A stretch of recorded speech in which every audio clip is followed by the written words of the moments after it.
네, 김용환입니다. 같이 말씀 묵상하겠습니다. 적자 생존이라는 말이 있죠.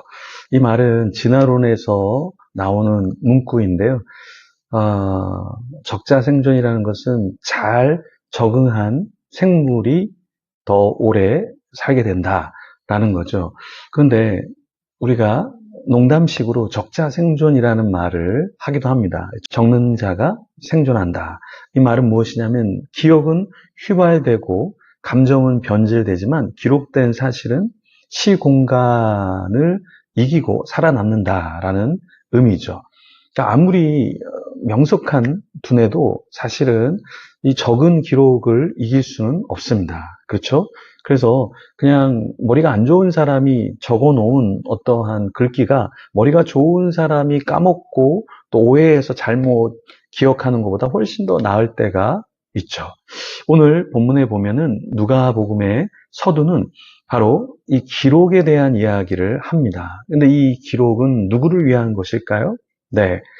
하나님을 믿는 백성을 위해서 이것을 적은 것이죠. 특별히 한 사람을 위해서 이 글을 적은 것으로 기술하고 있습니다. 1절과 2절 말씀인데요. 우리 중에 이루어진 사실에 대하여 처음부터 목격자와 말씀에 일꾼된 자들이 전하여 준 그대로 내력을 저술하려고 붓을 든 사람이 많은지라. 그 모든 일을 근원부터 자세히 미루어 살핀 나도 데오빌로 각하에게 차례대로 써 보내는 것이 좋은 줄 알았노니 이는 각하가 알고 있는 바를 더 확실하게 하려 함이로라. 자, 누가는 어떤 목적을 가지고 이 글을 썼죠?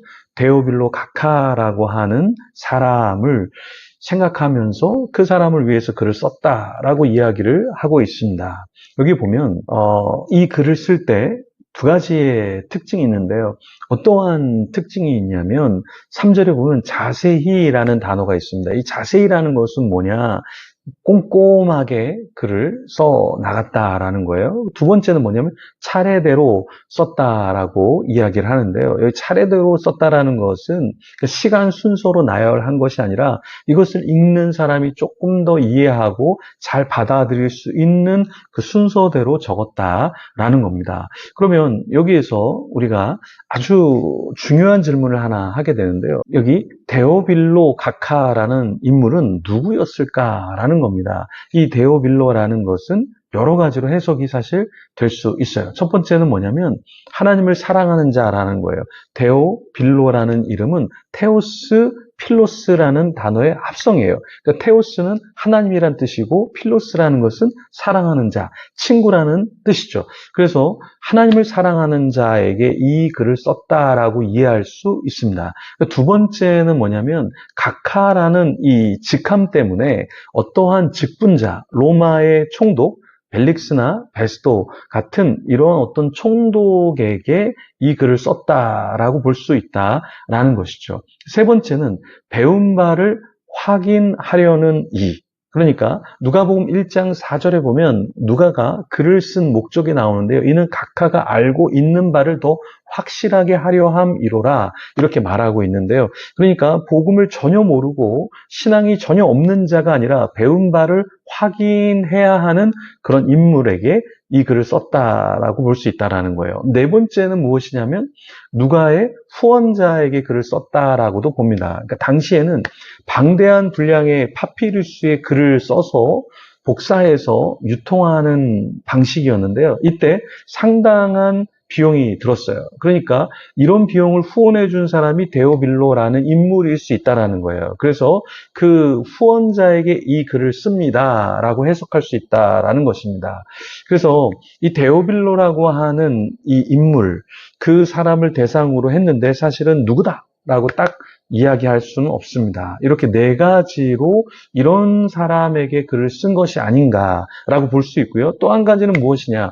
우리에게 이 글을 쓰고 여전히 우리가 이 글을 읽으면서 그리스도에 대해서, 교회에 대해서, 신앙에 대해서 배울 수 있다라는 거예요. 그래서 중요한 것은 어떠한 한 명의 특정한 사람이다라고 못 박을 수는 없지만 이 복음서는 우리에게 여전히 하나님의 말씀으로 읽혀지게 되고 우리에게 메시지를 준다라는 것입니다. 중요한 것은 무엇입니까? 글이 쓰여지고 전해졌다라는 것이죠. 그래서 우리도 어떤 말씀을 받을 때 좋은 말씀이 있으면 누군가 생각나면 그 글을 전해주고 성경의 말씀을 전해주고 은혜의 내용을 전해주는 것이 왜 필요할까요?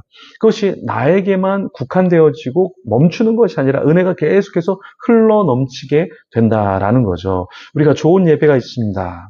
네, 포유 초청 예배가 있어요. 예를 들어서 그러면 어떻게 됩니까? 나만 예배 오는 것이 아니라 주위 사람에게 말씀 잔치가 있어. 너한테 정말 필요한 예배인 것 같아. 해서 전하면 너무나 좋을 것 같아요. 최근에 어떤 지체가 품능교회에 왔습니다. 제가 물어봤어요. 어떻게 교회에 왔냐? 전도를 받았냐? 그러니까 자기가 스스로 교회를 좀 찾고 있었다라는 거예요. 그래서 너네 교회가 어때? 해서 조금 듣고 아 여기 한번 가봐야 되겠다 해서 왔다라는 거예요. 사실 적잖이 제가 충격을 받았는데요. 첫 번째는 어떤 것에 충격을 받았냐면 여전히 하나님을 찾으려고 하는 사람이 있구나라는 것에 충격을 받았고요. 또 하나는 그런 사람이 물어보기 전에 우리가 복음에 대해서, 교회에 대해서, 신앙에 대해서 좀 이야기를 해줘야 되는데 그런 것을 하지 않는 모습이 여전히 우리 속에 있구나. 그럴 수 있구나. 수동적이구나. 이런 생각을 하게 됐습니다. 우리가 많은 사람을 만납니다. 그렇죠? 또 SNS에서나 우리가 생각지 않은 우연치 않은 만남을 통해서 누군가를 만나요.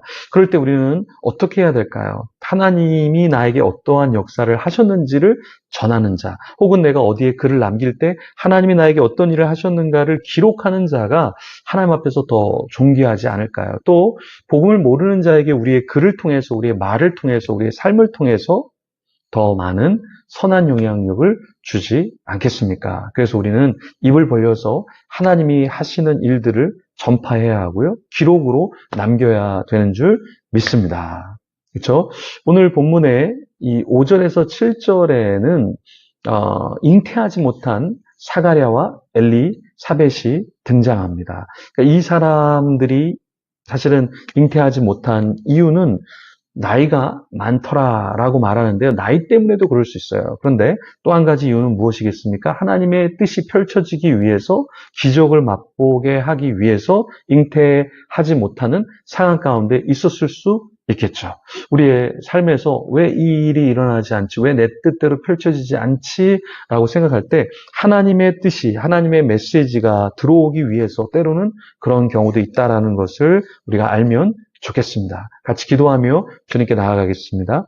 하나님 감사합니다. 하나님이 나에게 하신 놀라운 일들이 있는데 그것을 망각하지 않게 하여 주시고 기록으로 남기게 하여 주시고 또 기록으로만 남기는 것이 아니라 우리 주위 사람과 나누는 자 되게 하여 주시옵소서. 특별히 나에게 어떤 문제가 있습니까? 그 문제가 해결되지 않고 있습니까? 하나님이 하실 일, 또 하나님이 나에게 주실 메시지가 있다는 것을 기억하고 그 메시지를 받으면서 또 하나님의 역사를 경험하며 주님을 드러내는 자 되게 하여 주시옵소서. 감사합니다. 예수님 이름으로 기도합니다. 아멘.